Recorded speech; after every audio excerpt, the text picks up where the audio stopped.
అనకాపల్లి జిల్లా మాడుగుల నియోజకవర్గంలో రైతులకు మాడుగుల ఎమ్మెల్యే బండారు సత్యనారాయణమూర్తి ఆధ్వర్యంలో రాయితీలపై వ్యవసాయం యంత్ర పరికరాలు నాణ్యమైన విత్తనాల పంపిణీ కార్యక్రమం నిర్వహించబడింది. కూటమి ప్రభుత్వం రైతు పక్షంగా పనిచేస్తుందని, పెట్టుబడి భారాన్ని తగ్గించేందుకు ప్రతి వీలైన దశలో సహాయం అందిస్తోందని స్పష్టం చేశారు.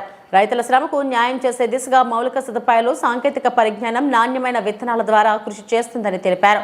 రైతు బాగుంటే దేశం బాగుంటుందన్న నినాదంతో ముందడుగు వేస్తున్న కూటమి ప్రభుత్వం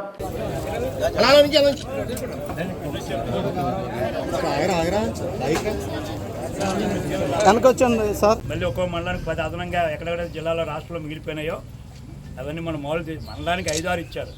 మన అదృష్టం ఏంటంటే మండలానికి 12, 16, ఇక్కడ చీడికారులో 16, దేవరాపల్లిలో మనం డిస్ట్రిబ్యూట్ చేశాను 16.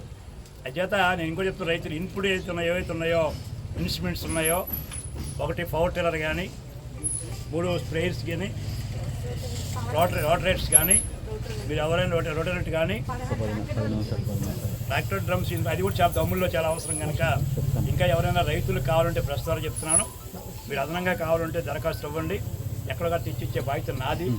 ఇది వ్యవసాయ శాఖ నుంచి మాకు బంధువు అవడం వల్ల నాకు కొద్దిగా అడ్వాంటేజ్ ఉంది. అయితే అలాంటి ఇబ్బంది పడవద్దు, మాకు రాలేదని ఇబ్బంది పడవద్దు. ఏ రైతు కోరినా మా నాయకుల దగ్గర లిస్టులు ఉన్నాయి, ఇవ్వండి. డెఫినెట్గా మీకు ఇక్కడ మన మాడుగుల వరకు మనం వ్యవసాయం ఆధారపడడం, పూర్తిగా వ్యవసాయ ప్రాంతం ఇది.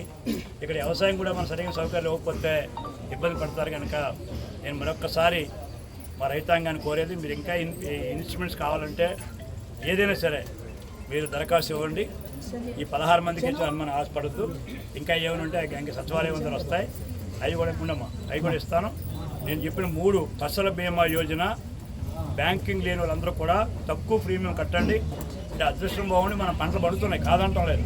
ఇలా దురదృష్టం జరిగితే మాత్రం జాగ్రత్త పడాలి కనుక అది ఆర్జీఎల్ మాత్రం మేడం గారు చెప్పినట్టు ఫాలో అవ్వండి.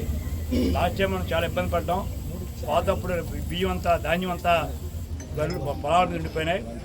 అది కూడా చూడమని చెప్తూ, వేరుశెనగ కూడా ఎక్కువ అర్లీగా ఇస్తే మంచిదని మేడం గారితో చెప్తూ, తర్వాత మీకు విత్తనం కానీ ఫెయిల్ అయితే మీరు ఆ రిసీట్ ద్వారా మా మేడం గారికి మీరు కంప్లైంట్ చేస్తే మేము ఆ కంప్లైంట్ ద్వారా మళ్ళీ మీకు నష్టపరిహారం ఇచ్చేటువంటి హక్కు మీకు ఉంది. చాలామంది తెలియదు పాపం. కంపెనీలు కానీ ఏదైనా సరే గవర్నమెంట్ కానీ ఆ నష్టపరిహారం ఇవ్వాలని చెప్పి గవర్నమెంట్ ఆఫ్ ఇండియా యాక్ట్ చెప్తుంది. ఈ 4 సద్వినియోగం చేసుకోవాలని మీ అందరికీ పేరు పేరున కోరుతూ